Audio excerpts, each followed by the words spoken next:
প্রিয় শিক্ষার্থীবৃন্দ, আশা করি তোমরা সকলে অনেক ভালো আছো। আজকে আমরা সপ্তম শ্রেণীর প্রথম রাশিকে দ্বিতীয় রাশি দ্বারা কিভাবে ভাগ করতে হয় সে অধ্যায়টি নিয়ে আলোচনা করব। আশা করি তোমরা এই ভিডিও থেকে খুব সহজেই অঙ্কগুলো শিখতে পারবে। তো দেখো, আমরা এই প্রথমে এই তিনটে অঙ্ক সমাধান করব। এই তিনটে অঙ্ক সমাধান যদি আমি তোমাদেরকে দেখিয়ে দিই, তোমরা আশা করি অন্য অঙ্কগুলো খুব ইজিলি করতে পারবে। তো দেখো, এই অঙ্কগুলো করার জন্য আমাদের কি কি টেকনিক অবলম্বন করতে হবে এবং কিভাবে অঙ্কগুলো করতে হবে। দেখো, আমি প্রথম রাশিটাকে লিখেছিলাম 36x⁴y³ প্লাস 9x⁵y² 9xy, অর্থাৎ প্রথম রাশিকে আমরা দ্বিতীয় রাশি দ্বারা ভাগ করব। তো এই ভাগগুলো করতে গেলে আমরা দেখো, সিঙ্গেল রাশিটা হচ্ছে 9xy এবং এই রাশিটার সাথে আমরা এই দুইটা রাশিকে কি করব, ভাগ করব। দেখো, এখানে আরেকটা বলেছি, তিনটা সংখ্যা দিয়েছি এবং তিনটার সংখ্যাকে এই 3x² দ্বারা ভাগ করতে হবে। আরেকটা হচ্ছে 3x - 2y, যাকে তিনটা রাশি দ্বারা ভাগ করতে হবে। তো দেখো, আমি প্রথমে যে নিয়মটা তোমাদেরকে দেখাচ্ছি, তোমরা একটু মনোযোগ সহকারে দেখবে। এই 9xy দ্বারা 36x⁴y³ প্লাস 9x⁵y², এটাকে আমরা ভাগ করব। দেখো, ভাগ করতে গেলে আগে প্রথমে আমাদের যে টেকনিকটা জানতে হবে সেটা হচ্ছে এই 9xy দ্বারা আমরা প্রথমেই এই 36x⁴y³ কে ভাগ করব। ভাগ করার পর যে ভাগফলটা বের হবে সেই রাশিটা আমরা এখানে বসিয়ে দেব। তারপরে যে কাজটা করব সেটা হচ্ছে এই রাশিটা এখানে বসানোর পর এই রাশিটাকে আমরা এই প্রথম রাশি দ্বারা গুণ করব। গুণ করার পর আমাদের যে গুণফলটা বের হবে সেই গুণফলটা আমরা এখানে লিখে দেব। তো দেখো, প্রথমে হচ্ছে আমরা এই রাশিটাকে এই রাশির সাথে ভাগ করব। আমরা জানি বীজগণিত রাশির ক্ষেত্রে যখন আমরা ভাগ করব তখন তার যে চলকগুলো আছে সেগুলো কি হবে, মাইনাস হবে। দেখো, 36x⁴y³ ডিভাইডেড বাই 9xy, তো এটাকে যদি আমরা ভাগ করি, দেখো 4 নং 36, তাহলে এখানে 4 বের হতো। আর x কে যদি আমরা x⁴ দ্বারা ভাগ করি, 4টা x থেকে একটা x যদি চলে যায় তাহলে থাকবে x³। আর y কে y³ দ্বারা যদি ভাগ করি তাহলে আমাদের বের হচ্ছে y²। তাহলে আমাদের এটার সাথে এটাকে যখন আমরা ভাগ করলাম তখন আমাদের রাশিটা বের হচ্ছে 4x³ y²। এই রাশিটা আমরা এখানে লিখে দেব, সেটা হচ্ছে 4x³ y²। তারপরে যে কাজটা সেটা হচ্ছে আমরা এই রাশিটাকে প্রথম রাশি দ্বারা গুণ করব। গুণ করলে যে গুণফলটা হবে সেটা আমরা এখানে লিখে দেব। তো দেখো, আমরা যদি 4 কে 9 দ্বারা গুণ করি তাহলে হচ্ছে 4 নং 36। x³ কে যখন আমরা x দ্বারা গুণ করব, দেখো আমাদের কি হচ্ছে, x³ * x মানে হচ্ছে x⁴ প্লাস, গুণের ক্ষেত্রে হবে প্লাস আর ভাগের ক্ষেত্রে হবে মাইনাস। তাহলে x এর উপরে পাওয়ার মনে মনে 1 আছে, তাহলে আমরা এখানে 1 লিখব। অর্থাৎ x³ এর সাথে যখন আমরা x কে গুণ করব তখন আমাদের x এর পাওয়ার হবে 4। তাহলে আমরা এখানে লিখব 36x³ কে x দ্বারা গুণ করলে বের হবে x⁴। সেম একই ভাবে y² কে যদি আমরা y দ্বারা গুণ করি তাহলে বের হবে y³। ওকে, তোমরা বুঝতে পেরেছো আশা করি। এখন আমরা দেখব, দেখো আরেকটা নিয়ম আছে, সেটা হচ্ছে এখানে যদি প্লাস চিহ্ন থাকে তাহলে হবে মাইনাস, আর যদি এখানে মাইনাস থাকে তাহলে হবে প্লাস। মনে থাকবে? দেখো, আমরা এখানে দেখেছি মনে মনে প্লাস চিহ্ন আছে। কোন সংখ্যার সামনে যদি কোনো চিহ্ন না থাকে তাহলে সেটা প্লাস চিহ্ন ধরবো। তাহলে এখানে যেহেতু প্লাস চিহ্ন আছে তাহলে আমরা মাইনাস চিহ্ন দেব। তাহলে দেখো, এই উপরের রাশিটা হচ্ছে প্লাসের আর নিচের রাশিটা হচ্ছে মাইনাসের। দেখো, প্লাস এবং মাইনাস দুইটা একই রকম রাশি, তাহলে কি হবে, কাটাকাটি হবে। তাহলে এখানে আমাদের এই দুইটা রাশি কাটাকাটি হলে থাকতেছে হচ্ছে 9x⁵y²। তাহলে এখন যে কাজটা করব সেটা হচ্ছে আমরা প্রথমে যে কাজটা করেছিলাম, এই রাশির সাথে প্রথমে আমরা এই রাশিটাকে ভাগ করেছিলাম, যে ভাগফলটা বের হয়েছিল সেই ভাগফলটা আমরা এখানে লিখেছিলাম। তারপর এই ভাগফলটার সাথে আমরা আবার প্রথম রাশিটাকে গুণ করেছিলাম। এই গুণফলটা আমরা কোথায় লিখেছিলাম, এখানে লিখেছিলাম। তাহলে সেম এই কাজটাই আমরা আবার করব, সেটা হচ্ছে 9xy কে 9x⁵y² দ্বারা আমরা ভাগ করব। দেখি আমরা 9xy কে যদি আমরা 9x⁵y² দ্বারা ভাগ করি তাহলে কত বের হয়? দেখো এই 9 9 কাটাকাটি হয়ে যায়, 9 কে 9, আর x কে x⁵ দ্বারা যদি ভাগ করি তাহলে আমাদের বের হচ্ছে x⁴, আর y কে y² দ্বারা ভাগ করলে বের হচ্ছে একটা y। আমি আবারও বলছি, ভাগ করলে রাশিগুলোর ক্ষেত্রে কি হবে? বিয়োগ হবে। দেখো এখানে x5 ছিল x⁵, x⁵ থেকে একটা x চলে গেছে, তাই x⁴ আছে। আর y² এখানে একটা y যদি চলে যায় তাহলে থাকবে y, অর্থাৎ দাঁড়ালো কি x⁴y। তাহলে আমরা দেখবো এটা কি যোগের নাকি বিয়োগের। দেখো এখানে কোনো চিহ্ন বলতে এখানে প্লাস চিহ্ন আছে, তাইলে যেহেতু এখানে প্লাস চিহ্ন আছে তাহলে আমরা ভাগ করার ক্ষেত্রে আমাদের রাশিটা বের হবে প্লাসের, অর্থাৎ প্লাস x⁴y। যদি এখানে মাইনাস চিহ্ন থাকতো, যদি একটা মাইনাস চিহ্ন থাকতো তাহলে আমাদের মানটা বের হতো মাইনাসের, কিন্তু এখানে কোনো মাইনাস চিহ্ন নেই, তাহলে দুইটাই প্লাস আছে, দুইটাকে যদি আমরা ভাগ করি অবশ্যই আমাদের প্লাসের মান বের হবে। তো আমাদের মানটা কি বের হয়েছে? Plus x⁴y। এই রাশিটাকে আমরা আবার কি করব? এই যে প্রথম রাশিটা দ্বারা গুণ করব। গুণ করলে দেখি কি হয়। দেখো এখানে 9, এখানে কিছু নাই, এখানে আমরা মনে মনে 1 ধরবো, তাইলে 9 × 1 হচ্ছে 9, আর x⁴ কে x এর সাথে যদি আমরা গুণ করি, এখানে একটা x আছে আর এখানে 4টা x আছে, 4টা x এর সাথে একটা x মিল হবে x⁵, আর এই y এর সাথে যদি আমরা y কে গুণ করি তাহলে y এর উপরে দুইটার উপরে পাওয়ার আছে 1 × 1, অর্থাৎ গুণের ক্ষেত্রে হবে যোগ, তাহলে y এর উপরে পাওয়ার 1 + 1 = হচ্ছে y²। তাহলে আমরা এখানে y² বসিয়ে দেব। দেখো আমি বলেছিলাম যদি প্লাস চিহ্ন থাকে এখানে হবে মাইনাস, তাহলে দেখো একটা প্লাসের একটা মাইনাসের কাটাকাটি হয়ে, তাহলে আমাদের রেজাল্টটা দাঁড়ালো মূলত না 4x³ y² x⁴y। তাহলে এই রাশিটার সাথে যখন আমরা এটাকে ভাগ করলাম আমাদের রেজাল্ট বের হলো এটা। কেন বের হয়েছে? দেখো আমরা এই রেজাল্টগুলো বের করার ক্ষেত্রে আমাদের অবশ্যই আগে শূন্য মিলাতে হবে।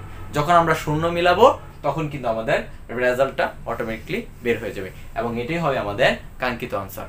আশা করি তোমরা এই অঙ্কটা খুব সহজে বুঝতে পেরেছো। আমরা তারপর দ্বিতীয় অঙ্কটা সমাধান করব। দ্বিতীয় অঙ্কটাতে দেখি কি বলেছে।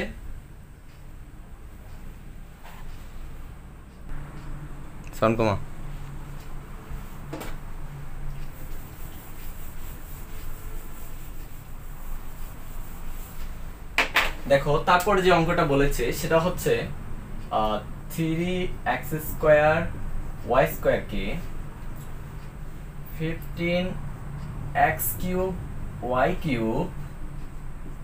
প্লাস 12x³ y² মাইনাস হচ্ছে 12x⁵ y³। দেখো আমরা সবগুলো অঙ্কই কিন্তু সেম একই নিয়ম। আমি প্রথমে যে অঙ্কটা যেভাবে করিয়েছি, যেই নিয়মে করিয়েছি, সেম একই নিয়মে প্রত্যেকটা অঙ্ক আমাদের সমাধান হবে।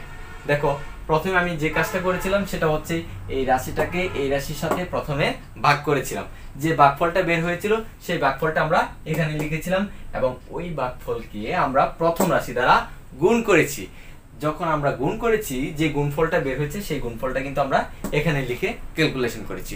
সে প্রত্যেকটা পর্যায়ে এভাবে ধাপে ধাপে আমাদের যেতে হবে। দেখো এখানে 3x² y² আর হচ্ছে 15x³ y³ এটাকে আমরা প্রথমে ভাগ করব। দেখো 15x³ y³ কে 3x² y² দ্বারা যদি ভাগ করি, দেখো 3 কে যদি 15 দ্বারা ভাগ করি তাহলে বের হবে 3 × 5 = 15 5, আর x² কে যদি আমরা x³ দ্বারা ভাগ করি তাহলে বের হবে x, আর y² কে y³ দ্বারা ভাগ করলে বের হবে শুধু একটা y।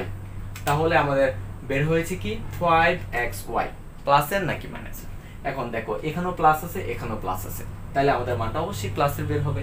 যদি এখানে একটা মাইনাস চিহ্ন থাকতো তাহলে আমাদের মানটা কিন্তু মাইনাসের বের হতো। তাহলে যেহেতু দুইটাতেই প্লাস আছে তাহলে আমাদের মানটা প্লাসেরই, অর্থাৎ 5xy। এই 5xy কে আমরা প্রথম রাশি দ্বারা কি করব? গুণ করব। দেখো 5 কে 3 দ্বারা গুণ করলে বের হচ্ছে 3 × 5 = 15, আর x² কে x দ্বারা গুণ করলে বের হবে x³, আর y² কে y দ্বারা যদি গুণ করি তাহলে ওয়াই কিউব। তোমরা বুঝতে পেরেছো আশা করি কিভাবে এক্স কিউব আর ওয়াই কিউব হয়েছে। আমি প্রথম অঙ্কটাতে বলে দিয়েছি যে এগুলো কিভাবে বের করতে হয়। তো দেখো এখানে প্লাস চিহ্ন আছে, তাহলে বলেছিলাম কি মাইনাস হয়ে যাবে। তো দেখো প্রথম রাশিটা এই দুইটা কিন্তু প্লাসে মাইনাসে কাটাকাটি হয়ে যায়, তাহলে আমরা নামাবো কি এই রাশিটা। দেখো এই রাশিটা যদি আমরা নামাই তাহলে হবে 12x cube Y square minus হচ্ছে 12x to the power 5 y cube. Same একইভাবে আমরা 3x স্কোয়ার ওয়াই স্কোয়ারের সাথে 12x কিউব ওয়াই স্কোয়ারকে কি করব, ভাগ করব। দেখি এটা ভাগ করলে আমাদের কি বের হয়। দেখো 12x কিউব ওয়াই স্কোয়ারকে আমরা এই 3x স্কোয়ার ওয়াই স্কোয়ার দ্বারা ভাগ করব। 3 কে যদি 12 দ্বারা ভাগ করি তাহলে বের হচ্ছে 3 4 12 4। x স্কোয়ারকে x কিউব দ্বারা ভাগ করলে মাইনাস হয়ে অর্থাৎ থাকবে হচ্ছে x, ওয়াই স্কোয়ার কাটাকাটি হয়ে গেল, অর্থাৎ আমাদের বের হচ্ছে কি 4x। তাহলে 4x টা কিসের, প্লাসের। দেখো আমরা এখানে 4x টা লিখে দেব। এই 4x কে কি করব, এই 3x স্কোয়ার ওয়াই স্কোয়ার দ্বারা গুণ করে দেব। দেখো 4 কে যদি আমরা 3 দ্বারা গুণ করি বের হচ্ছে 3 4 12। আর এই x কে যদি x স্কোয়ার দ্বারা গুণ করি কি বের হচ্ছে, x স্কোয়ার ইনটু x মানে কি x two the power 2 plus 1 মানে হচ্ছে x কিউব, অর্থাৎ x কিউব। আর এই y স্কোয়ার কে আমরা কি দ্বারা গুণ করব, এখানে কোনো y স্কোয়ার আছে নাই, তাহলে y স্কোয়ারের সাথে এখানে মনে মনে কি আছে, একটা 1 আছে, তাহলে y square okay y square. Okay, তারপর আমরা দেখো এখানে যদি প্লাস থাকে তাহলে কি হবে মাইনাস। দেখো এটা কিন্তু কাটাকাটি হয়ে যাচ্ছে। এখন আমাদের রাশি থাকতেছে হচ্ছে মাইনাসের 12x to the power 5 y cube, এটাকে আমরা নামিয়ে দেব মাইনাসের 12x to the power 5 y cube. আচ্ছা দেখো আবারও সেম একই ভাবে এটার সাথে এটাকে কি করব, ভাগ করব। ভাগ করে যে ভাগফলটা বের হবে সেটা আমরা ডান পাশে লিখে দেব। দেখো মাইনাসের 12x to the power 5 y cube divided by 3x square y square যদি ভাগ করি, দেখো এখানে কিন্তু একটা মাইনাস চিহ্ন আছে। আমি বলেছিলাম যে যদি একটা মাইনাস চিহ্ন থাকে তাহলে সেই মাইনাস চিহ্নটা লিখতে হবে। 3 এর সাথে যদি আমরা 12 কে ভাগ করি বের হচ্ছে 4। দেখো এখানে কিন্তু মাইনাসের 4। আর এই x স্কয়ার কে যদি আমরা x টু দি পাওয়ার 5 দ্বারা ভাগ করি, এখানে আছে x টু দি পাওয়ার 5, 5টা x টু দি পাওয়ার 5 থেকে যদি একটা x স্কয়ার চলে যায় তাহলে থাকবে x কিউব। y স্কয়ার কে y কিউব দ্বারা ভাগ করলে একটা y থাকবে, 3টা y ছিল 2টা y চলে যাবে তাহলে একটা y। তাহলে এখানে বের হচ্ছে মাইনাসের 4x কিউব y। আমরা এটা কোথায় লিখব, এখানে মাইনাসের 4x কিউব y। এই রাশিটাকে আমরা কি করব, এই রাশির সাথে গুণ করব। দেখো এখানে প্লাস আছে আর এখানে হচ্ছে মাইনাস, তাহলে প্লাসে মাইনাসে মাইনাস। 4 এর সাথে যদি আমরা 3 কে গুণ করি তাহলে বের হচ্ছে 3 4 12। আর এই x স্কয়ার কে x কিউব দ্বারা গুণ করলে 3 এ 2 যোগ করলে হবে 5, অর্থাৎ x two the power 5। y square K y দ্বারা যদি গুণ করি তাহলে y স্কয়ারে আর একটা y মিলে হবে y কিউব। দেখো বলেছিলাম প্লাস থাকলে মাইনাস, মাইনাস থাকলে প্লাস, এখানে মাইনাস চিহ্ন আছে তাহলে আমরা কত কি দেব, প্লাস। তাহলে দেখো মাইনাসের 12x to the power 5 y cube আর হচ্ছে প্লাসের 12x to the power 5 y cube মিলে হচ্ছে 0। কাটাকাটি করে আমাদের 0। যেহেতু আমাদের 0 বের হয়ে গেছে তাহলে আমাদের রেজাল্টটা মূলত এটাই হবে। তাহলে আমাদের রেজাল্ট কি বের হলো, 5xy plus 4x minus 4x cube y। আশা করি তোমরা খুব ইজিলি এই ভিডিওর মাধ্যমে এই অঙ্কগুলো খুব সহজে বুঝতে পারছো। তারপর আমরা এই 3 নম্বর অঙ্কটা সমাধান করব। দেখি এটাতে কি নিয়ম আছে।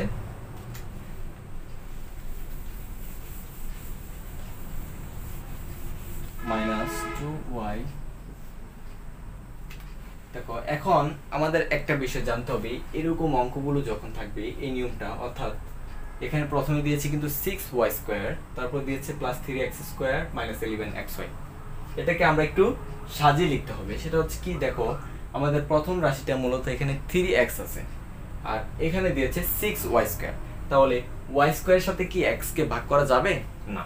তাহলে আমাদের কি করতে হবে, আগে আমরা যে x এর রাশিটা আছে সেটা আমরা আগে লিখতে হবে। তাহলে এখান থেকে আমরা এই 3x স্কয়ারটাকে আগে লিখব, তারপর লিখব হচ্ছে মাইনাসের 11xy, তারপর লিখব হচ্ছে প্লাস 6y স্কয়ার। বুঝতে পেরেছো? 3x যেহেতু প্রথমে ছিল তাই আমি 6y² আগে না লিখে 3x² লিখেছি। কেন লিখেছি? কারণ 3x এর সাথে 6y² কে ভাগ করা যায় না, তাই আমাদের ভাগ অঙ্কটা ভুল আসবে, যার কারণে আমরা এই 3x এখানে থাকাতে আমরা 3x² আগে এখানে লিখেছি। আবার এই 3x² কে যখন আমরা 3x দ্বারা ভাগ করব, তখন এই 3 কাটা x এর সাথে x² কে ভাগ করলে একটা x বের হবে। এই x টা আমরা মূলত এখানে লিখে দেব। এই x দ্বারা আবার কি করব? এই দুইটা রাশিকে গুণ করে দেব। x কে যদি আমরা 3x দ্বারা গুণ করি তাহলে বের হবে 3x², আর এই x কে যদি 2y দ্বারা গুণ করি তাহলে বের হবে -2xy। এখানে প্লাস আছে তাই মাইনাস হবে, এখানে মাইনাস আছে তাই প্লাস হবে। 11xy থেকে দুইটা xy, দেখো এখানে চলক কিন্তু xy দুইটাই কিন্তু একই রকম, তাহলে অবশ্যই আমাদের যোগ বিয়োগ করতে পারি।